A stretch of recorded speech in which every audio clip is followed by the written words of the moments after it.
성경을 볼 때 제일 중요하게 생각해야 할 것이 하나 있는데요. 여러분이 가지고 계시는 그 성경은 사실적으로는 우리를 위해서 쓸 목적으로 기록한 것은 아니라는 것. 성경을 기록한 사람들이 2000년 이후에 한우리교회에서 성도님들을 보여드려야지라는 마음으로 성경을 기록한 그 동기가 아니었다라는 사실을 우리가 알아야 된다라는 거예요. 우리가 성경을 볼 때, 그러니까 우리가 성경을 볼 때 중요하게 생각할 것은 성경, 이 글을 제일 먼저 실제로 접하고 제일 먼저 실제로 읽었었던 그때 당시 성경이 쓰여졌던 그 당시에 1차 독자들이라고 하는데요. 그 1차 독자들의 삶을 아는 것, 그 1차 독자들의 삶의 배경을 아는 것, 이것이 굉장히 중요합니다. 그 시대 사람들이 어떤 상황이었기에 이런 글이 쓰여졌는가. 오늘날 우리가 읽을 때는 그것을 잘 깨닫지 못할 때가 많거든요. 그런데 우리가 그것을 알고 성경을 본다면 이 예수님의 이야기들, 이 복음의 이야기들이 더욱더 우리에게 강하게 다가오기도 한다라는 사실입니다. 오늘 마가복음은 마가가 쓴 글입니다. 이 글을 읽는 마가와 동시대를 살았던 그 1차 독자들의 삶의 배경을 우리가 먼저 안다면 마가복음 안에 담긴 예수님의 이야기들과 말씀들이 더욱 풍성한 의미로 오늘을 사는 우리에게도 더 다가오게 됩니다. 제가 PPT를 만들었는데요. 재미있는 PPT는 아니고 조금 힘든 PPT라고 생각이... 네, 글씨가 잘 보이실까요? 네, 감사합니다. 안 보이셔도 보인다고 해주셔서 안 보시겠다는 그런 의미는 아니시겠죠. 자, 마가복음이 기록된 시기는 제가 큰 다이아몬드, 주황색 다이아몬드가 좀 박혀 있는데 큰 다이아몬드로 표시를 했습니다. 마가복음이 기록된 시기는 저 AD 65년에서 AD 70년경 사이에 우리가 오늘 읽은 이 마가복음이 기록이 되었다라고 해요. 그리고 그 앞으로 좀 가보시면 AD 33년이 나오는데요. 이때는 예수님이 십자가 그 죽음과 부활의 사건이 있었던 그 날입니다. 즉, 여러분 마가복음은 십자가의 죽음과 부활 시점부터 약 30년이 더 지난 다음 기록된 성경이 마가복음이라는 것을 우리가 알게 됩니다. 이 마가복음이 기록된 시기 AD 65년에서 70년 이 사이에는요, 사도 바울이 우리 사도행전의 이야기에 나오는 그 모든 내용이 다 끝났을 때입니다. 사도 바울이 1차, 2차, 3차 전도 여행까지 다 마치고 사도 바울과 그리고 특별히 베드로가 함께 로마에 잡혀왔을 시기가 65년 이경입니다. 그리고 사도 바울과 베드로가 이때의 네로 황제에 의해서 로마에서 순교를 당했을 시기입니다. 그래서 PPT 제일 아래쪽에 이제 써놓은 것을 보시면 바울과 베드로가 AD 65년경에 로마에서 순교를 당한 시기가 이 시기입니다. 특히 이 둘 중에 바울과 베드로, 이 둘 중에 베드로가 순교 당할 때, 이 베드로가 순교 당하기 전에 베드로 곁에 있었던 사람이 바로 마가입니다. 마가는 베드로의 통역관이었습니다. 통역관. 이스라엘의 역사, 특히 구약의 역사를 보면 이스라엘, 더 자세히는 남유다죠. 이 남유다가 바벨론에 의해서 무너지고 바벨론으로 포로로 끌려갑니다. 그때 바벨론이 굉장히 강했거든요. 그런데 그 강했던 바벨론을 또 어떤 나라가 무너뜨리려면 고레스 왕이 이끄는 페르시아라는 제국이 바벨론을 무너뜨리고 점령합니다. 그래서 페르시아의 시대가 시작이 돼요. 이 페르시아의 왕 고레스가 칙령을 내리죠. 이 바벨론의 포로로 잡혀왔던 너희들아, 다시 본국으로 돌아가라. 이 칙령을 내립니다. 이 고레스의 칙령 때문에 이스라엘 백성들이 바벨론의 포로로 끌려 있다가 그곳에서 다시 풀려나서 이스라엘로 돌아올 수 있었고, 이때 느헤미야와 에스라에 의해서 무너졌었던 예루살렘 성전을 다시 재건을 하게 됩니다. 이때 재건되었던 성전은 제2성전, 두 번째 성전이라고 그래서 제2성전이라고 부릅니다.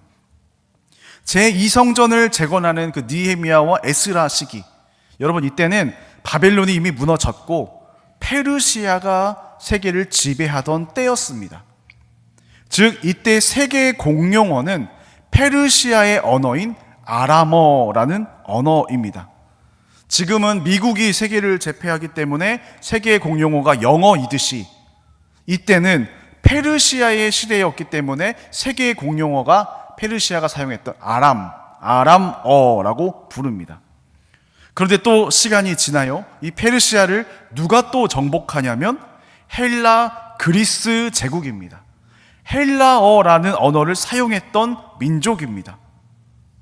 페르시아가 멸망당해 사라지고 이 헬라 그리스가 세계를 통치합니다.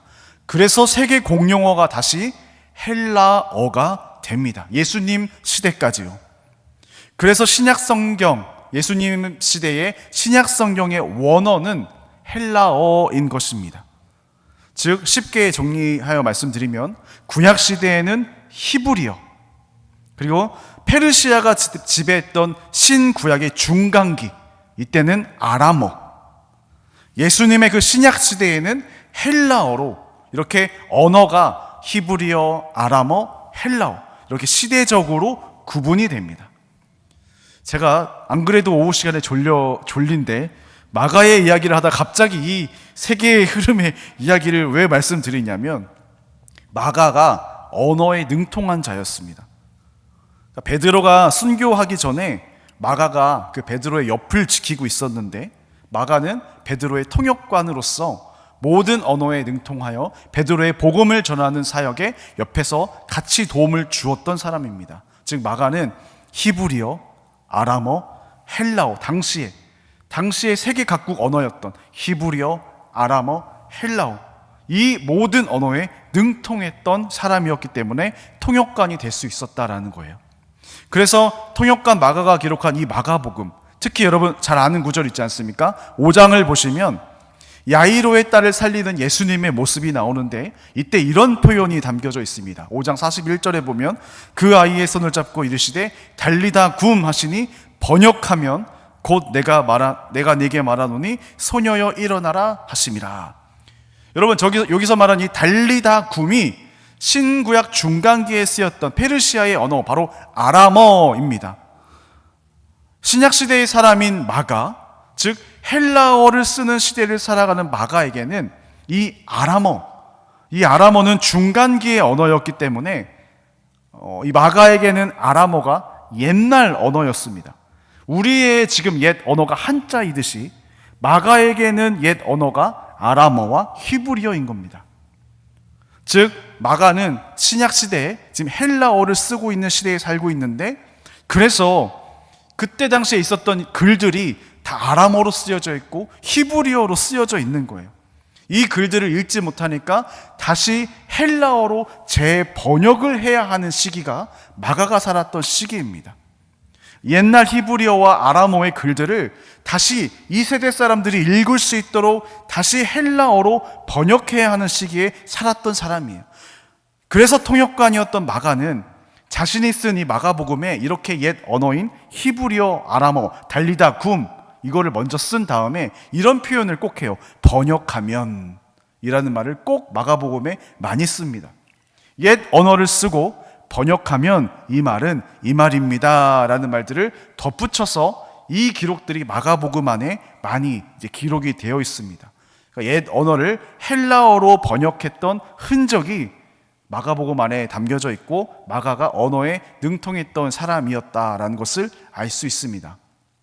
여기까지 잘 이해가 되실까요? 네, 감사합니다. 네. 마가가 이 베드로 곁에서 베드로의 통역관 역할을 했잖아요. 그리고 베드로가 잡혀서 로마에서 사형을 당하기 전에 베드로의 곁에서 마가가 무엇을 들었겠습니까? 예수님의 이야기를 전해 들었어요. 그리고 그 이야기를 헬라어로, 자신의 시대에 헬라어로 글을 쓰기 시작됐습니다. 그리고 그 완성된 이 글은 오늘날 마가복음이 됩니다. 다시 아까 표를 보여주시면 중요한 두 인물이 등장을 했어요. 바로 베드로와 사도 바울입니다. 여러분, 복음을 전하는 그리스도인들 중에서 이 두 명은 거장입니다. 두 거장. 예수의 복음을 믿는 사람들 안에서도 정말 의지했던 두 기둥입니다. 베드로와 바울. 그런데 이 중요한 두 리더가 단번에 AD 65년경에 로마에서 순교를 당해요. 당시 그리스도인들에게 이 순교의 소식은 굉장히 날벼락 같은 소식입니다. 우리가 의지했었던 리더가 죽은 거예요. 이때 많은 그리스도인들이 정말 좌절합니다. 정말 낙담해요. 야, 우리도 포기하자. 우리도 저렇게 죽을 것이다, 저렇게. 우리에게 지금 소망이 없다. 야, 베드로도 죽었다. 바울도 죽었다. 이 복음 전도는 끝이다, 끝. 여러분, 이렇게 생각할 때가 바로 저 65년경 시대의 사람들의 생각이었습니다. 복음은 이제 끝이다, 끝. 그런데 이때 펜을 든 사람, 오늘의 이 마가, 자신의 옆에서 섬겼던 베드로가 죽었을 바로 이 시기에, 모두 다 낙담하고 두려워했을 이 시기에 오히려 마가는 펜을 들어서 글을 쓰기 시작합니다. 그리고 마가가 쓴 글, 마가복음의 제일 처음 1장 1절은 처음부터 이렇게 선포하는 것입니다. 하나님의 아들 예수 그리스도의 복음의 시작이라. 복음은 끝이 아니라 오히려 이제 복음이 시작된다라고 마가가 담대하게 선포하는 거예요. 여러분, 이 복음이라는 말을 우리가 잘 알죠? 헬라어로 유앙겔리온이라는 단어가 사용이 되었습니다. 아까 표를 한번 다시 보여주시면 제가 이쪽 제일 앞에다가 굉장히 생소한 것을 하나 적어놨어요. 그러니까 예수님이 태어나기 BC 기원 전이죠. 기원 전 9년에 프리에네의 달력 비문이라는 것을 제가 써놨습니다. 프리에네는 사람 이름이 아니라 지역 이름입니다. 여러분, 지금의 터키의 지도를 보면 이 터키의 제일 왼쪽에 수도 이스탄불이 있어요. 프리에네는 어디 있냐면 그 이스탄불을 기준으로 바로 밑에 쪽에 위치하고 있습니다. 이 이스탄불 밑쪽에는 이쪽 지역은 사도 바울이 주로 이쪽에서 전도하면서 활동했던 소아시아 지역이라고 부르는 곳이에요. 이 소아시아 지역 안에 프리에네라는 도시가 하나 있습니다. 이 프리에네는 아까 기원전 9년만 썼는데 더 일찍이 기원전 120년 전부터 로마가 이 도시를 점령해서 이 도시를 식민지 삼았던 곳이었어요. 그래서 이 프리에네라는 도시를 가보시면 그리스, 로마 시대의 신전들이 지금도 많이 발견된다라고 해요. 이곳에서 고고학자들에 의해서 비문이 하나 발견이 됩니다.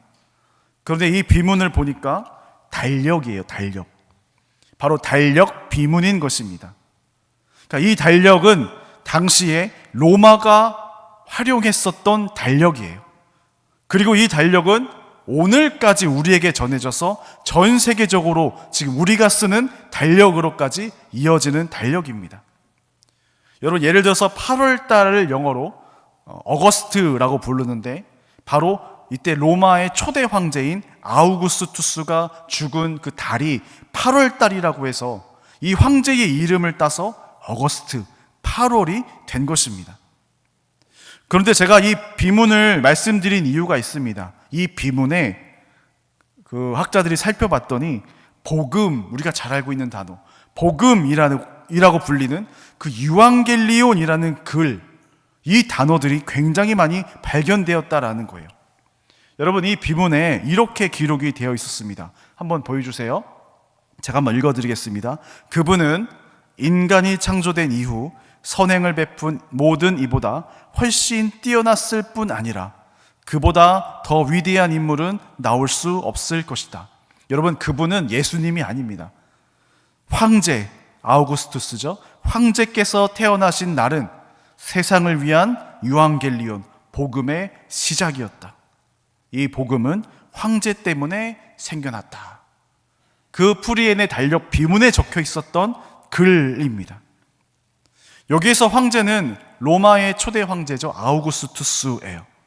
그러니까 이 비문의 내용은 이 아우구스투스가 탄생한 날을 복음이라고 부르고 있습니다. 여러분, 이 비문이 기원전 9년부터 쓰여졌고 기원전 9년부터 시작된 달력이에요. 아직 예수님이 이 세상에 오지도 않았을 시기입니다.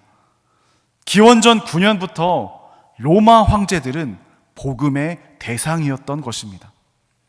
그런데 생일뿐만이 아니에요. 아우구스투스가 초대 로마 황제로 최초로 등극된 그 날까지도 기록을 보니까 복음이라는 말을 씁니다. 그리고 고고학적으로 발굴된 것들을 보면 이 황제를 향한 생일뿐만 아니라 황제 등극날뿐만이 아니라 모든 이 황제를 기념하는 모든 일들에 다 복음입니다, 복음입니다라는 단어가 엄청 많이 쓰였어요.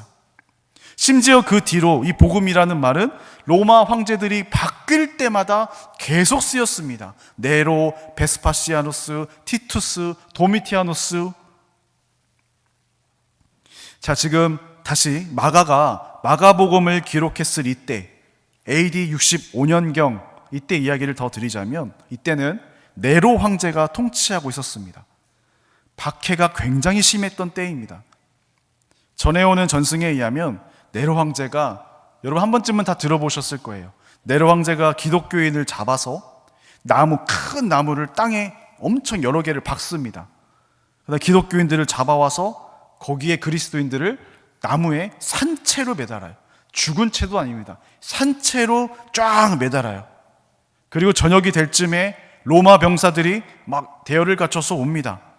나무에 달려있는 그리스도인들에게 뭘 하냐면 그 몸에 초를 발라요. 초를. 그리고 저녁에 그 몸에 불을 붙입니다. 기록에 의하면 이 나무에 달린 그리스도인들이 타는 불로 로마의 밤을 환하게 밝혔다. 로마의 저녁을 환하게 밝혔다라는 기록이 있어요. 여러분, 그리고 저 네로 황제가 죽습니다. 그리고 1년 동안 3명의 황제가 계속 바뀌어요. 그러니까 로마가 어수선해진 거죠. 암살, 모의, 그런 죽음 등등으로 1년 안에 3명의 황제가 막 바뀌는 혼란의 시기가 시작됩니다. 그러다가 그 3명 끝으로 저기 기록된 베스파시아누스부터 이어지는 티투스, 도미티아누스라는 황제가 차례대로 등극되면서 로마를 아주 오랫동안 다스리는 황제들이 됩니다. 이들이 황제가 될 때에도 기록들을 보면 복음입니다, 복음입니다 라는 글들이 쓰여졌어요. 그런데 여러분 기억하십시오. 베스파시아누스, 티투스, 도미티아누스, 저 복음이라는 황제들은 네로 이상으로 그리스도인들을 박해했던 황제들입니다. 우리가 읽고 있는 모든 신약 성경들의 박해와 핍박의 배경이 되는 황제들이 바로 저 황제들이에요. 특히 베스파시아누스와 티투스 황제에 의해서 그 바벨론 포로로 구약에 잡혀왔을 때 제2성전 짓지 않았습니까? 그 느헤미야와 에스라가 지었던 이 베스파시아누스와 티투스 황제가 이 성전을 다시 파괴합니다. 그러니까 기원 후 70년에 이 성전이 완전히 다시 파괴가 돼요. 이때 로마는 베스파시아누스와 티투스의 예루살렘 성전 파괴의 소식, 우리 로마가 이겼다, 그 승리의 소식을 또 뭐라고 얘기하냐면 복음이다. 예루살렘 성전이 파괴된 게 복음이다. 우리 로마 황제들이 이긴 것이 복음이다 라는 것을 기록해 있습니다. 여러분, 마가는 이 시대에 살고 있었습니다. 마가는 자신의 글의 제일 첫 문장, 자신이 쓰고 있는 복음서의 제일 처음부터 이것을 말합니다. 아니다. 로마 황제가 아니다. 예수 그리스도가 복음이다. 그들의 황제가 된 것이 복음이 아니고 예수 그리스도가 우리를 위해서 십자가에서 죽으시고 부활하신 것이 진짜 복음이다. 여러분, 이것이 마가 요한, 그러니까 마가복음을 쓰고 있을 당시에 가지고 있었던 마가의 그 믿음의 내용이에요. 마가는 이렇게 선포하는 것이죠. 지금 바울과 베드로는 죽었지만 이 예수 그리스도, 이 복음은 끝나지 않았다. 예수 그리스도는 십자가에서 죽었지만 다시 부활하셔서 우리의 구세주가 되셨다. 이게 진짜 복음이다. 마가가 쓴 이 마가복음을 글을 받아 읽는 그 당시의 1차 독자들, 로마의 핍박 때문에, 그 로마 황제들의 핍박 때문에 당시에 두려워했고 소망이 없었고 압제와 핍박 가운데 있었던 그 그리스도 공동체가 이 마가의 첫 문장, 이 글을 읽고 다시 결단합니다. 그렇다, 우리가 죽음을 두려워하지 말자. 그 황제들이 복음이 아니다, 맞다. 예수님이 다시 부활하셨다. 예수님이 달리신 십자가는 승리의 십자가이고 영광의 십자가이고 우리를 위한 십자가다. 우리가 두려워하지 말자. 이 1차 독자들은 사실적으로 우리도 배교할까? 우리도 가족이 있는데, 애들이 있는데 여기서 죽으면 안 되지. 우리도 배교할까? 황제를 숭배할까? 우리도 살려면 어쩔 수가 없이 배교해야 돼. 여러분, 이런 고민이 아주 가득한 그 시대 속에서 이 마가의 첫 문장, 이 글을 다시 붙잡았습니다. 이 첫 문장에서 다시 위로와 소망의 힘을 얻었습니다. 그 박해 속에서도 이 말씀을 끝까지 곱씹으며 되뇌이고 견디고 견뎌냈습니다. 이 복음으로 살려고 힘쓰며 애썼던 사람들이에요. 여러분, 26년 한 해가 시작된 지 벌써 3주가 지나가고 있습니다. 여러분, 연초에 무엇을 시작하셨고 연초에 무엇을 결단하셨나요? 여러분은 오늘 하나님의 말씀, 어떤 한 문장, 어떤 한 구절을 붙잡겠습니까? 여러분, 성경 말씀 어떤 한 구절을 지금 붙잡고 계시나요? 내가 붙잡아야 할 성경 말씀 한 구절, 혹시 그 한 구절이 없으시다면 오늘 마가복음 1장 1절, 여러분, 이 구절은 어떠십니까? 짧아서 외우기도 쉽지 않습니까? 하나님의 아들 예수 그리스도의 복음의 시작이라. 여러분, 이 문장을 되뇌이십시오. 그리고 이 말씀 뒤에 한 문장 덧붙이세요. 하나님, 그리고 나도 시작합니다. 하나님의 아들 예수 그리스도의 복음의 시작이라. 그리고 나도 시작합니다. 여러분, 이렇게 주님께 고백 올려드리시기를 바랍니다.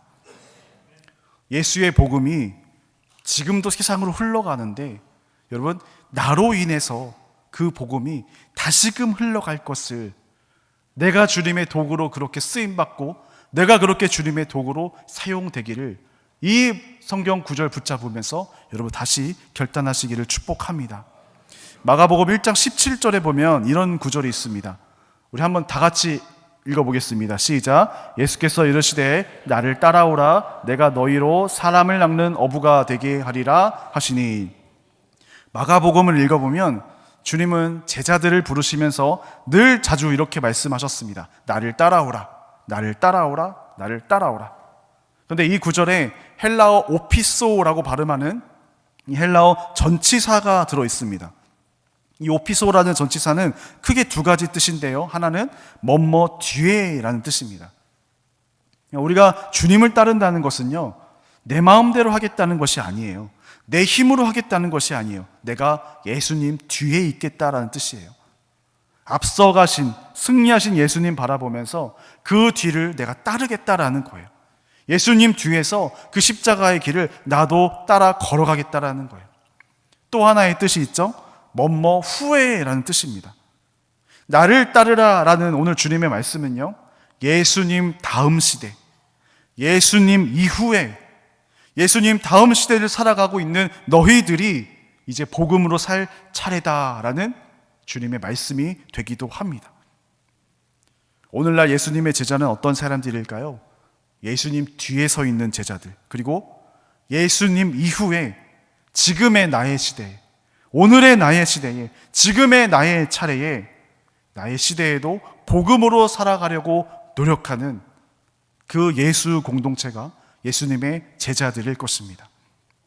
여러분, 말씀을 이제 정리할 건데요, 우리가 오늘 읽은 마가복음 1장 1절은 단순한 문장이 아닙니다. 하나님의 아들 예수 그리스도의 복음의 시작이라. 여러분, 이 문장은 절망의 시대에 쓰였던 문장이었고 눈물의 시대에 기록된 문장이었으며 포기의 문턱에서 다시 일어나게 만든 문장이었습니다. 그 65년경 베드로도 죽고 바울도 죽고 예루살렘 성전 교회는 불타고 성도들은 잡혀가고 아이를 둔 부모는 배교할까 고민하고 청년들은 내일을 두려워하던 그때에 마가는 이렇게 이야기하는 것입니다. 끝이 아니다.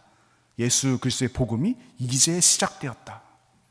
그 어떤 황제도, 그 어떤 제국도, 그 어떤 칼과 불도 복음으로 오신 예수님의 역사를 끝내지 못했다라는 바로 그 선언을 하고 있는 것입니다. 여러분, 그 주님은 오늘 우리로 부르십니다. 주님은 오늘 나를 그 새로운 삶으로 부르십니다.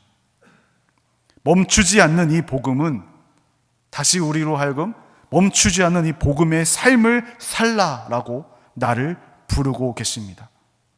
오늘 예수님 이후의 시대를 살아가는 우리에게도 말씀하십니다. 우리가 다시금 결단해서 이 복음을 다시 깊이 깨닫고, 우리 아까 찬양의 가사에 사랑으로 오셨다라는 말씀이 있잖아요.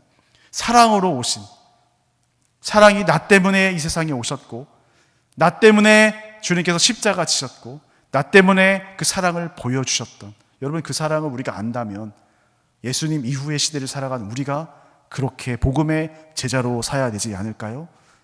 우리가 다시금 이 시간에 결단하고 다시금 주님 앞에 또 말씀 앞에 또 내가 이 말씀을 붙잡고 다시 일어서겠습니다라는 결단이 오늘 우리에게 있기를 주님의 이름으로 축원합니다.